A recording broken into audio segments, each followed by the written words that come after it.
9th Standard Chemistry Chapter 1, The Language of Chemistry. First of all, mark the definition of a symbol. Every element is represented by a symbol. So when we write C, that's a symbol of carbon, and it represents one atom of carbon. If I write H, it's a symbol of hydrogen. But what if I write H2? That would represent a molecule of hydrogen. Just H will be one atom of hydrogen. Symbol also represents the weight of the element equal to its atomic weight, but more about atomic weight towards the end of the chapter. Now, initially, John Dalton had given some symbols to represent the atoms of elements. But as the number of elements increased, this became tedious. So this method was cancelled. The modern method of having letters as symbols was given by Berzelius. Often the first letter represents the atom of that element. But then sometimes we have to use two letters. For example, calcium is Ca, since C is already a symbol of carbon. And often we may derive the symbol from Latin words like these. Copper symbol is Cu. Now this makes me wonder if you are made up of copper, since I would like to see you. Mercury Hg is from the Latin word hydrargyrum, sodium is natrium, and so on. Valency. Write the definition of valency. The combining capacity of an atom or radical. Radical is similar to an ion. That is, number of electrons transferred or shared to be stable. Now that is a complete definition of valency, which will be elaborated on shortly. Valency can also be considered as the number of hydrogen atoms which can combine with or displace one atom of the element or radical so as to form a compound. So if your school teacher insists that you learn this definition, then go ahead. But the modern definition is this one. This was the old definition of valency. Let's take examples to understand it. In HCl, chlorine combines with one hydrogen atom, so her valency is 1. In water, oxygen combines with two hydrogen atoms, so valency of oxygen is 2. In ammonia, it's NH3, so nitrogen combines with 3 hydrogen atoms, so its valency is 3, and so on. But now we understand valency in terms of losing or gaining or sharing electrons. Potassium, its electronic configuration is 2,8,8,1, since it is the 19th element. It has one valence electron, that is the electron in the last shell is 1. So in order to be stable, it will lose one electron to achieve the stable electronic configuration of the nearest noble gas, which is argon, 2,8,8. An atom is always neutral. Number of protons are equal to number of electrons. So initially potassium had 19 protons and 19 electrons. Something like this, which we'll study in detail in chapter 4. It has one valence electron. Now every element tries to become stable like the noble gas, whose last shell is complete, whose octet is complete. So it will lose one electron. But then it will be left with just 18 electrons, but the number of protons remains same, 19. So there is more positive charge, it will become a cation. On the other hand, if you take some non-metal like sulfur, sulfur's electronic configuration is 2,8,6. So in order to become stable like argon again, it would gain 2 electrons so that it becomes 2,8,8. But that would mean that again it has 18 electrons, whereas it has only 16 protons. So it has more negative charge. Protons are positively charged. So it will acquire a charge of 2 minus. It will become an anion. So this charge which is developed is also valency. And then because of the charges, the cation and anion, they attract each other to form ionic bond. Sometimes two nonmetals can also share electrons to form covalent bonds. But we'll study all these bonds in chapter 4. Right now, just remember that valency tells us how many electrons are being taken or given or being shared during chemical reactions. Nitrogen requires 3 electrons to become stable, whereas aluminum needs to lose 3 electrons to become stable. These are the valencies, electrovalencies. But there are some elements which have variable valency. For example, we have cuprous and cupric. That's quite strange. And you will never find this for the first 20 elements. The metals beyond the first 20 elements. the rules change. First of all, mark the definition. And the reason why they show variable valency, mark it as a give reason, it's because they lose electrons even from the penultimate shell, the second last shell. Copper can exist as 2, 8, 18 and 1. So it will lose 1 electron to become stable. So its valency is 1 plus. But sometimes its electronic configuration is 2, 8, 17, 2 because 1 electron jumped to the last shell. Yes, it can happen. So now to become stable, it will lose 2 electrons. So its valency will be Cu2 plus. Next, mark the definition of radicals. A radical is an atom or group of atoms, please add this, which behave like a single unit and shows a valency. For school level, you can simply think of radicals as ions. Cations and anions are radicals, but the truth is that there are many radicals which don't even have a charge. But for now, you just have to remember all the positive radicals or the cations and the list of all the negative radicals, that is anions.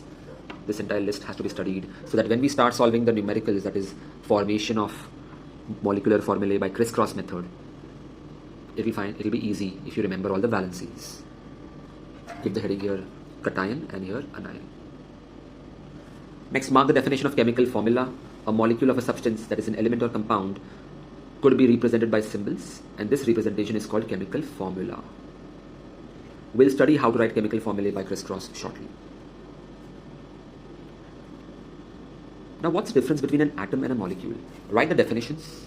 These definitions are there in chapter 4, but it is relevant for this chapter as well and can be asked in the test of this chapter, so write it. An atom is the smallest particle of an element which may or may not exist independently and can take part in a chemical reaction. So, copper's atom is a single atom which can exist independently since it's a less reactive metal. Hydrogen atom will be just H, 1 proton and 1 electron. But that cannot exist independently. It is diatomic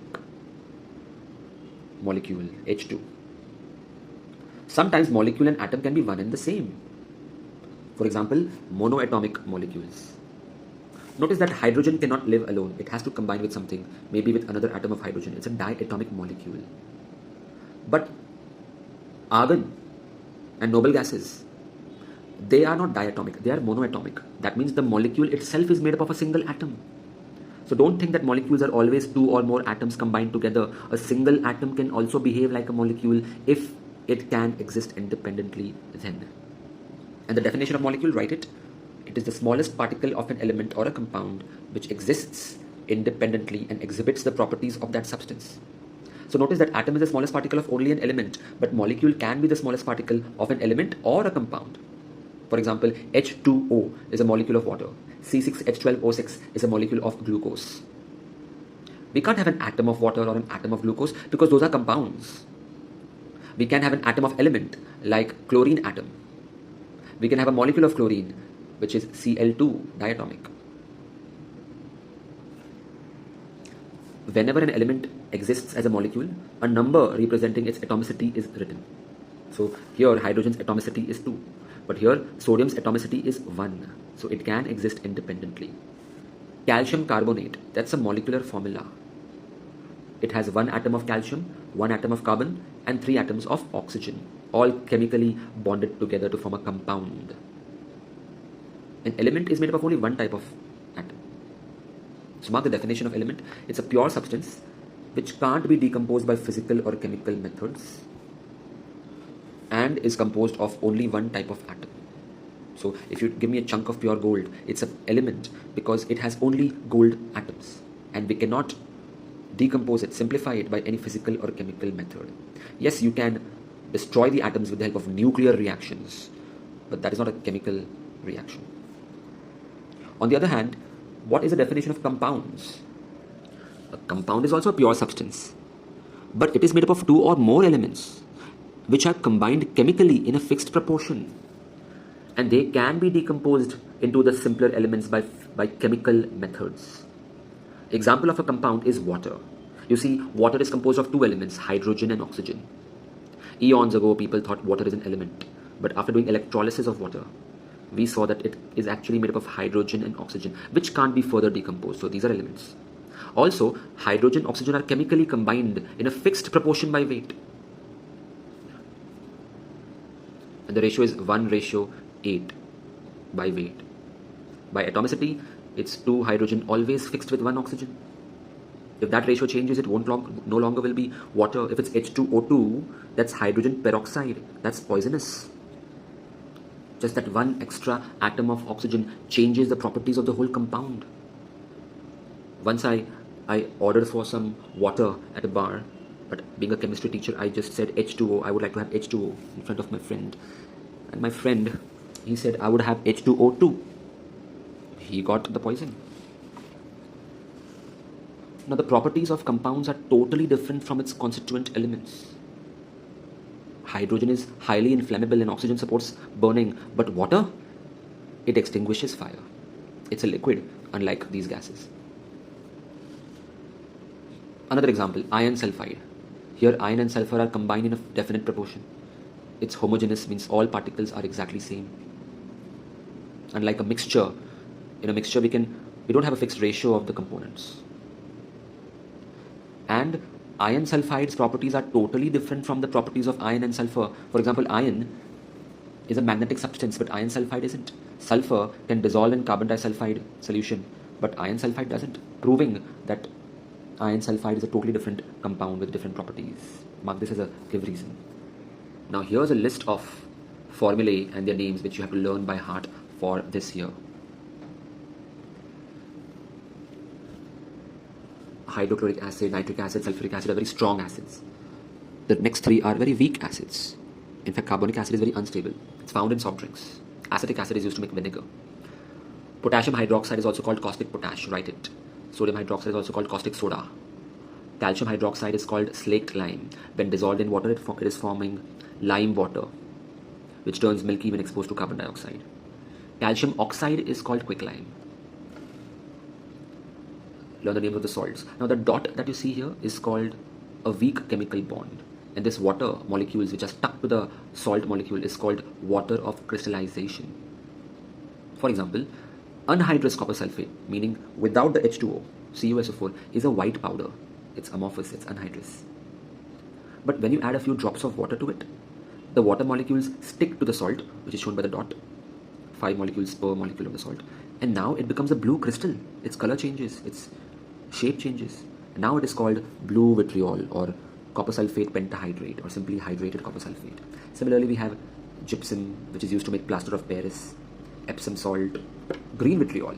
So you can imagine that it is green in color thanks to the water of crystallization. But if I heat it, the bond will break, the water will evaporate, leaving behind the white powder once again. Glauber salt, decahydrate. Washing soda, that's sodium carbonate dot 10H2O, that is called washing soda. Sodium carbonate. If it was sodium bicarbonate, NaHCO3, it would be called baking soda. Hydrocarbons, just remember the names, more about it in 10th standard, organic chemistry. Alcohols. Ethanol is the one which is used to make alcoholic beverages. Methanol is very poisonous. Even ethanol is very poisonous, but it's a slow poison. It kills us slowly by damaging our internal organs. When we do numericals, we'll see how the crisscross method is done. For example, if you want to write the formula of sodium chloride, first write the cation and the anion. Now, one goes here and one goes here. No need to write the one. Charges need not be written and just write NaCl. For calcium sulfite, both are divalent. So 2 gets cancelled. 2 ones are. So ultimately the answer is just CaSO3. Don't even touch this number. Just focus on the valencies. What about chromium sulfate? Well, I cannot reduce it further. So 3 goes down here, 2 goes down here. So I will write Cr2, so 2 atoms of chromium, and 3 radicals of sulfate. So SO4 thrice. Don't forget the brackets because the 3 is for the entire radical of sulfate. So there are 3 sulfur atoms in this compound, in this molecule, and there are 4 into 3, 12 atoms of oxygen in this molecule. Similarly, calcium bisulfite crisscross will give you CaHSO3 twice. We will do a lot of practice when we do numericals, for which there is a separate video. Now, there are some rules while writing the names of compounds. For example, if a metal and a non-metal have combined, then metal's name is always written first, and the non-metal always has a suffix like "ide," potassium iodide, oxide, sulfide, chloride. If there are 2 non-metals, then some prefixes may be required. For example, this is dinitrogen oxide. This is nitrogen monoxide, also called nitric oxide. By the way, this is laughing gas. This is dinitrogen trioxide or nitrogen dioxide. It's a reddish brown gas. And dinitrogen pentoxide. Look at the valencies or oxidation number shown by nitrogen. Oxidation number is similar to valency, but not exactly. We need not worry about oxidation number in school level. If you want to figure out the valency shown, first of all, you may wonder why we can't use crisscross method for this. Because crisscross method is usually for ionic compounds between metal and non-metal, not for covalent compounds between non-metal and non-metal. Well, nitrogen's valency is usually 3 and oxygen's valency is usually 2.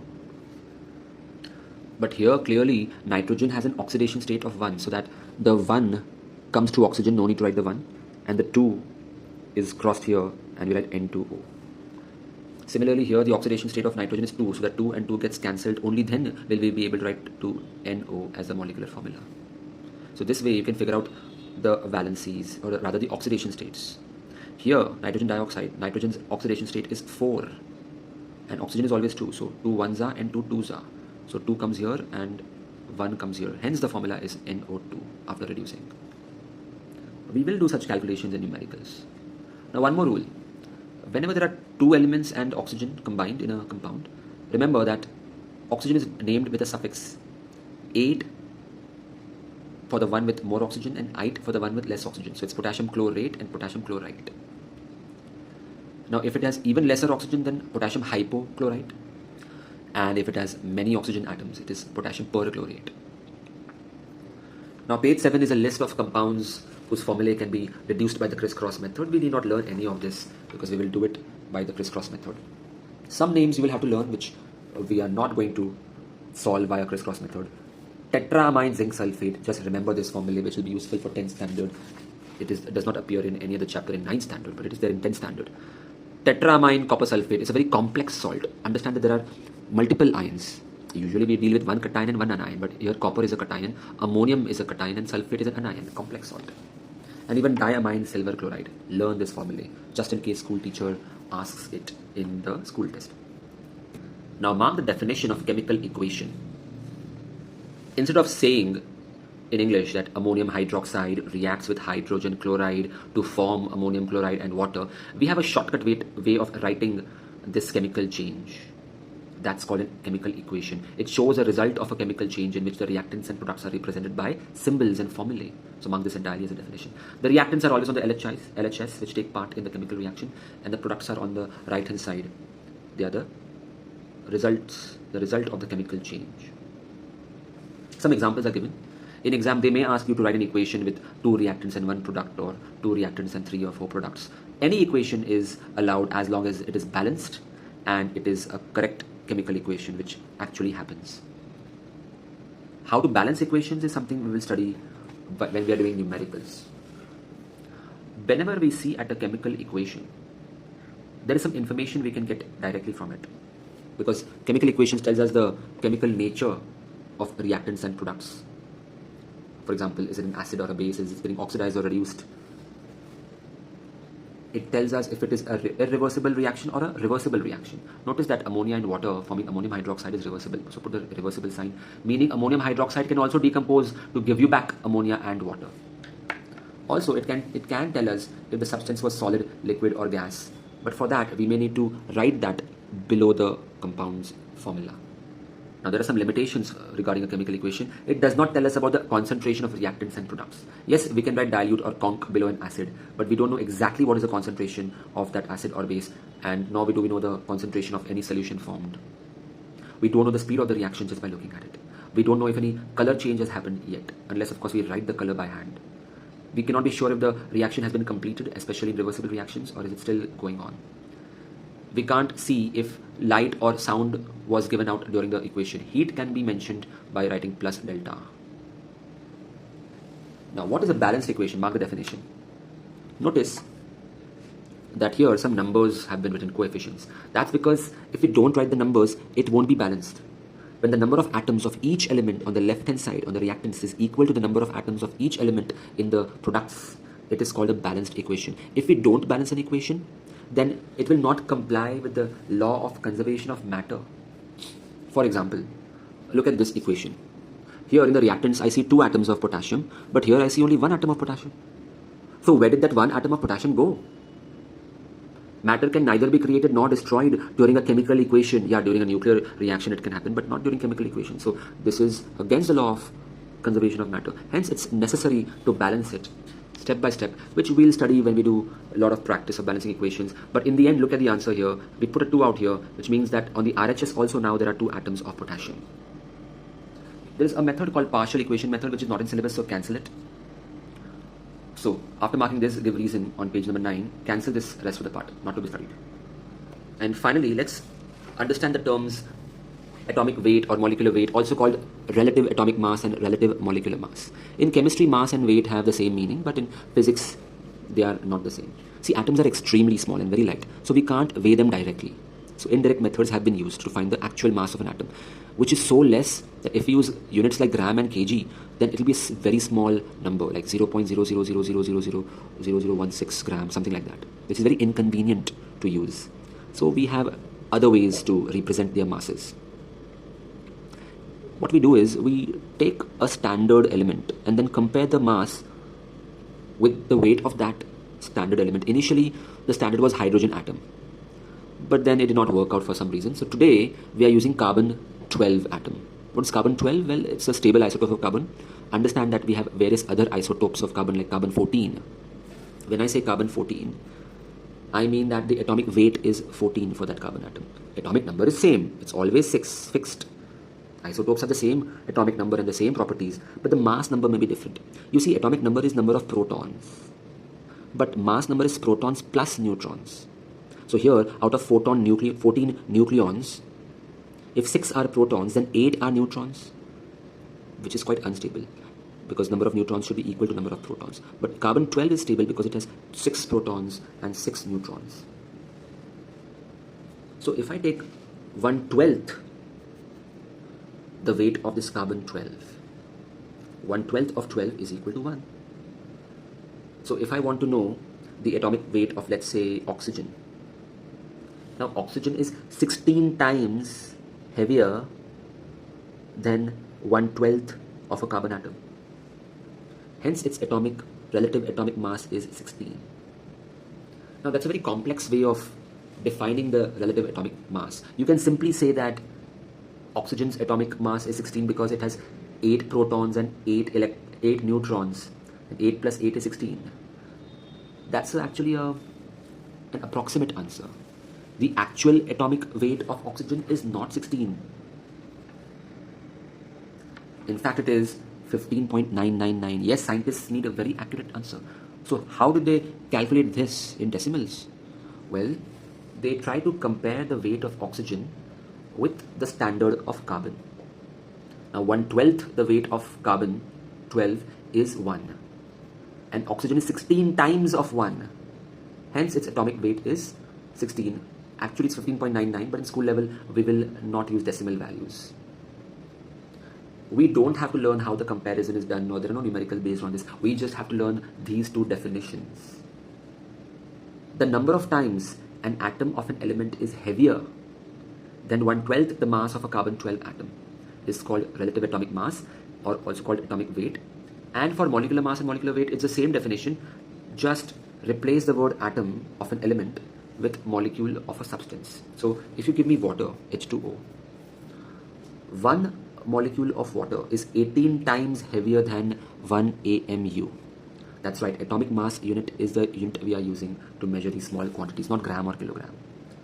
Water is 18 times heavier than 1 AMU, so its atomic weight, molecular weight or relative molecular mass is 18 AMU, obviously. By the way, what is 1 AMU? It is 1/12 the mass of carbon-12 atom, because a carbon-12 atom has atomic mass of 12 AMU. So what is 1/12 of 12? 1. So that is the standard we are taking.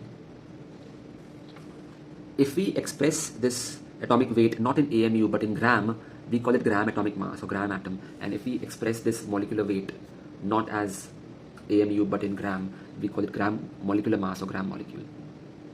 But when we will do numericals, and if we have to find the molecular weight, we don't have to compare with carbon and find out, because in fact if we do that, scientists do that, it won't exactly be 18, it will be some decimal value. What we do is just add the atomic numbers. Hydrogen is 1, so 2 into 1 is 2, and oxygen is 16, so 2 plus 16 is 18, and the atomic weights will be given in exam. Cancel this table. Also, if you notice, the periodic table will show chlorine's atomic weight to be 35.5. That's because there are two types of chlorine atoms available in nature. The two isotopes are chlorine 35 and chlorine 37. Both of them have the same atomic number, 17 protons. But the number of neutrons are different.